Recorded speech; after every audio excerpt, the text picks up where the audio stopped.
mengenai kayu ini tempat menembus mesiu. Ini kan ditumbuk, kan? Dimasukkan ke ini. Ada yang aktif juga itu sebenarnya, penting.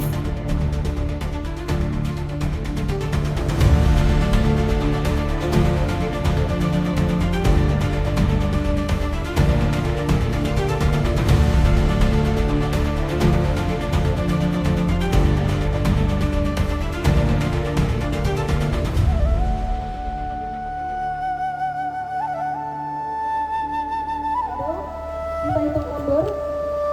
3, 2, 1. Di dataran tinggi Minangkabau, Sumatera Barat, lahirlah seorang tokoh besar yang namanya akan selalu dikenang dalam sejarah perjuangan bangsa Indonesia.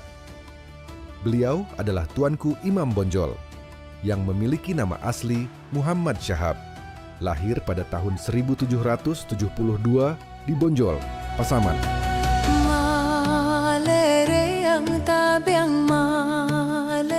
Assalamualaikum warahmatullahi wabarakatuh. Setelah tadi kita sama-sama menghadiri peresmian Jembatan Perintis Garuda, Jembatan Merah Putih yang menghubungkan Nagari Ganggu Mudia dengan Nagari Bonjol Hitam di Kecamatan Bonjol, Kabupaten Pasaman, Provinsi Sumatera Barat. Saya meresmikan sebuah jembatan Garuda menghubungkan dua kampung yang terpisah cukup lama dan menjadi krusial karena posisi jembatan itu juga sangat berdekatan dengan desa di mana Tuanku Imam Bonjol dilahirkan. Kisah Tuanku Imam Bonjol mengajarkan bahwa keberanian, persatuan, keimanan, dan cinta tanah air adalah nilai-nilai luhur yang harus terus diwariskan kepada generasi penerus bangsa. Semangat perjuangannya akan selalu hidup dalam sejarah Indonesia sebagai inspirasi untuk menjaga persatuan dan mempertahankan kemerdekaan. Saat ini, mumpung saya berada di wilayah Bonjol, sekarang saya berdiri di Museum dan Monumen Tuanku Imam Bonjol. Lokasi monumen ini tidak jauh dari desa atau nagari tempat Tuanku Imam Bonjol dilahirkan. Atas jasa dan pengorbanannya dalam memperjuangkan agama, bangsa, dan tanah air, Tuanku Imam Bonjol dianugerahi gelar Pahlawan Nasional Indonesia. Hingga kini, namanya diabadikan sebagai nama jalan, sekolah, dan berbagai institusi di seluruh Indonesia. Ini Mariam ini namanya Bujang Palembang. Ada yang bilang juga air terjun, karena dapatnya di air terjun ya. Dia ada 7 buah, yang 6 bisa dibawa, yang ini nggak mau. Jadi pernah diangkat di tahun 60, makin dikorek tanahnya dia makin masuk. Sungai itu dulu bambu berduri, ditembakkan koin emas. Jadi koin emas ini ditembakkan ke semak-semak itu tempat pasukannya Tuanku Imam ini kan. Jadi mereka kan berebut uang itu. Jadi yang bisa melapor ke Tuanku Imam ke Bukit Tak Jadi itu lapor bahwasanya Belanda udah masuk, maka dibuanglah Mariam ini semua. Dibuang sama dia ke bawah, marah dia kan. Termasuklah ini.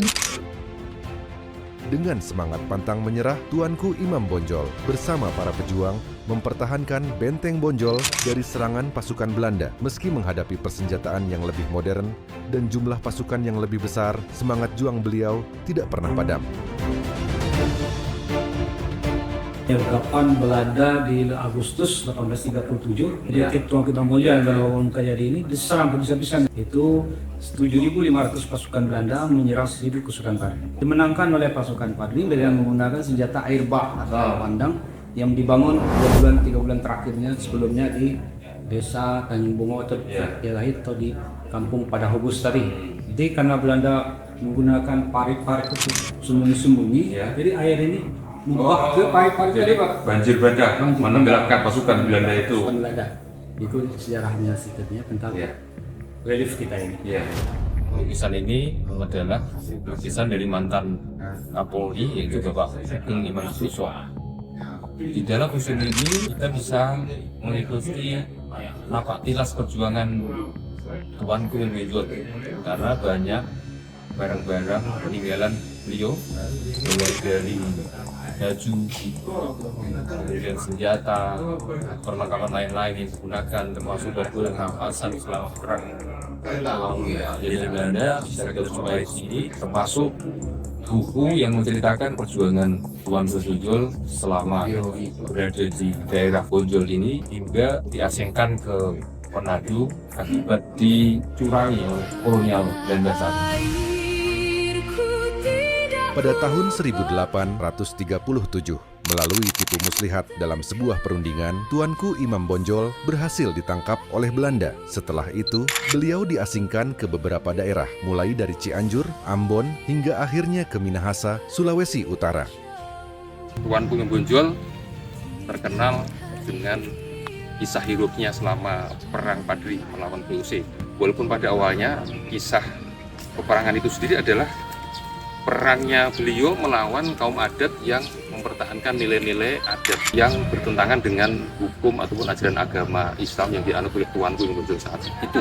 Namun demikian, seiring berjalannya waktu, kaum adat menyadari kekeliruannya dan bergabung dengan Tuanku Imam Bonjol, kemudian melawan perintah kolonial Belanda. Sehingga disitulah peperangan melawan perintah Belanda selama kurang lebih 5 tahun dan diakhiri dengan pengasingan beliau ke Manado sampai wafatnya beliau di Manado. Di tempat pengasingannya, Tuanku Imam Bonjol tetap menjadi sosok yang teguh, memegang prinsip dan terus menyebarkan nilai-nilai keagamaan hingga akhir hayatnya. Beliau wafat pada tanggal 6 November 1864 di Lota, Minahasa. Presiden Republik Indonesia pertama, the founding father, Pak Insinyur atau Bung Karno pernah mengatakan dalam sebuah pidatonya ada istilah jas merah, jangan sekali-kali melupakan sejarah.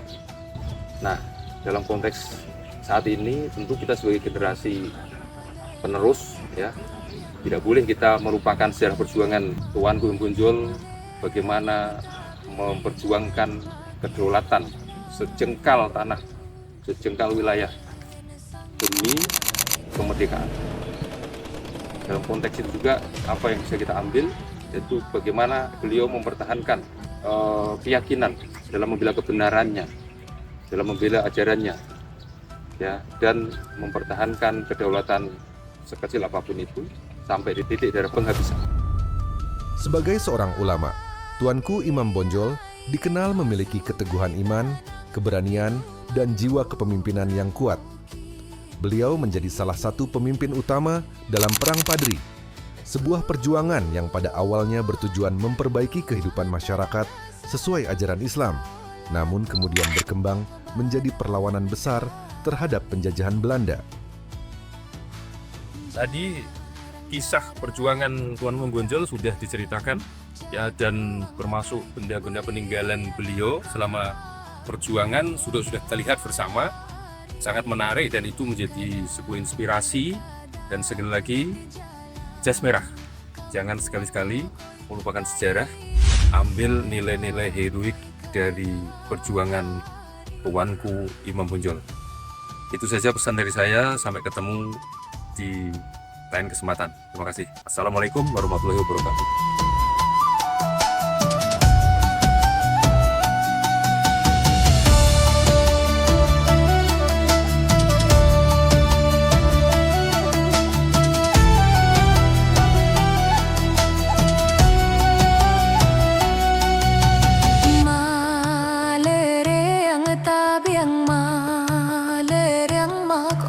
Malerang tabi yang nan bake lalu den sangko langit